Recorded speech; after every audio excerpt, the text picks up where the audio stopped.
hari-hari masa-masa menjelang kejatuhan rezim Orde Baru Pak Harto yang berkuasa selama 32 tahun. Kita saya kira harus terbuka menyatakan ini ya, bukan untuk mengompor-ngompori, tapi sebaliknya kita mengingatkan jangan sampai hal itu terjadi.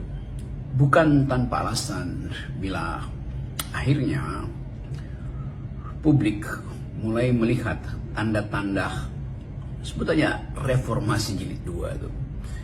Seluruh komponen yang pernah atau semua variabel yang pernah menyebabkan reformasi di 98 sayup-sayup dan makin kuat terdengar sedang bekerja di hari-hari ini. Ini petunjuk pertama bahwa pemerintahan Presiden Prabowo ada di dalam satu suasana yang orang sebut aja ketidakpastian.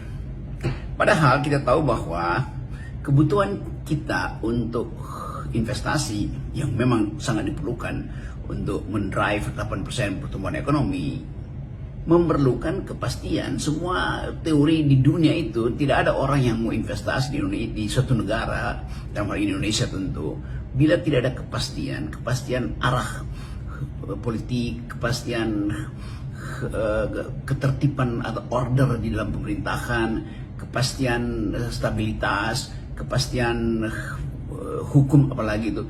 Jadi semua soal itu mulai kita bisa tempatkan dalam satu teori besar bahwa memang dari awal ada beban yang akhirnya meledak atau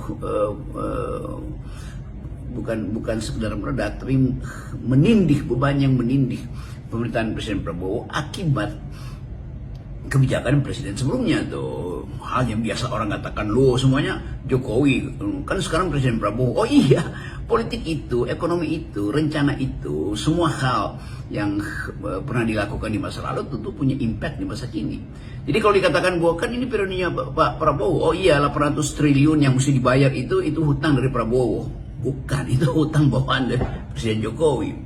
Bahwa konflik agraria yang terus berlangsung hari ini dimulai 100 hari yang lalu ketika Presiden Prabowo memerintah. Betul. Ya itu dungunya di situ, cara buzzer-buzzer ini berargumentasi. Kan itu semua adalah limpahan dari presiden sebelumnya. Konflik di Rempang, konflik di Sulawesi Tengah, macam-macam itu adalah bawaan dari presiden sebelumnya. Jadi kita mau lihat sebetulnya apa conditional yang bisa kita pakai sebagai penanda untuk menganalisis bahwa keadaan hari-hari ini sangat mirip atau mengarah pada kondisi yang pernah kita alami di 1998 yang kita sebut sebagai era reformasi.